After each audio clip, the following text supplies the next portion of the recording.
ఆదిలాబాద్ జిల్లాలో కేంద్ర మంత్రి కిషన్ రెడ్డి గారు పర్యటిస్తున్నారు.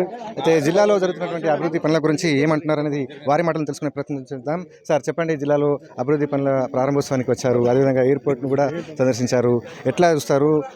కేంద్రం ఏ విధంగా ఈ ఆదిలాబాద్ జిల్లాను అడుగుబాటులో తీసుకెళ్లేందుకు కృషి చేస్తుంది? ముఖ్యంగా ఎయిర్పోర్ట్కి సంబంధించి దీన్ని డెవలప్మెంట్ చేయాలనేటువంటి నిర్ణయం ఇటు కేంద్ర ప్రభుత్వము, రాష్ట్ర ప్రభుత్వము, అటు రక్షణ శాఖ, ఇటు సివిల్ ఏవియేషన్ మినిస్ట్రీ అందరూ కూడా నిర్ణయించిన నేపథ్యంలో ఒకసారి ఎయిర్పోర్ట్ ఎక్కడ ఉంది, ల్యాండ్ ఏ రకంగా ఉంది చూడాలనేటువంటిది చాలా రోజు అనుకుంటున్నాను. ఈరోజు సర్పంచ్ల సన్మానం అయింది కాబట్టి ఈ సందర్భంగా డిఫెన్స్ అధికారులను తీసుకొని ల్యాండ్ కూడా చూడడానికి వచ్చాను.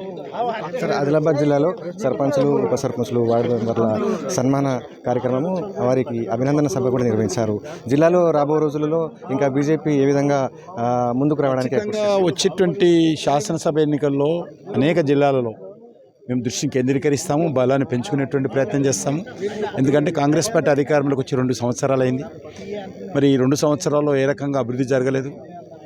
బీఆర్ఎస్ పార్టీ ప్రతిపక్షంగా పూర్తిగా ఫెయిల్ అయింది. ప్రతిపక్ష నాయకుడు ఒక్కసారి కూడా ఈరోజు వరకు బయటికి రాలేదు. కాబట్టి ఖచ్చితంగా భారతీయ జనతా పార్టీగా శాసనసభ ఎన్నికలను దృష్టి పెట్టి ముందుకెళ్తాము. ఆదిలాబాద్ జిల్లాలో ప్రజల మద్దతు కూడగట్టుకొని ఆదిలాబాద్ కావాల్సినటువంటి అభివృద్ధిని చేస్తూ ప్రజల యొక్క ఆశీస్సులతో ఆదిలాబాద్ జిల్లాలో ముందుకెళ్తాం. సో రైట్, మొత్తం మీద కేంద్ర మంత్రి కిషన్ రెడ్డి చెప్తున్నటువంటి పరిస్థితి.